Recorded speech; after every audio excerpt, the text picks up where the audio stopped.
அடி உன் மூச்சினை மெல்ல நான் கேட்கிறேன். அந்த ஓசைக்கு இணையான இசை இல்லையே. உந்தன் கூந்தல் முடி கொஞ்சம் அசைகின்றது.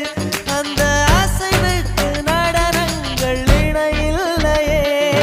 சிற்பம் கவிதை ஓவியம் மூன்றும் சேரும் ஓரிடம் கண்டேன் பெண்ணே நான் உன்னிடம். பெண்ணெல்லாம் பெண் போல இருக்க நீ மட்டும் என் நெஞ்சை மயக்க. பூமிக்கு வந்தாய தேவதை போலவே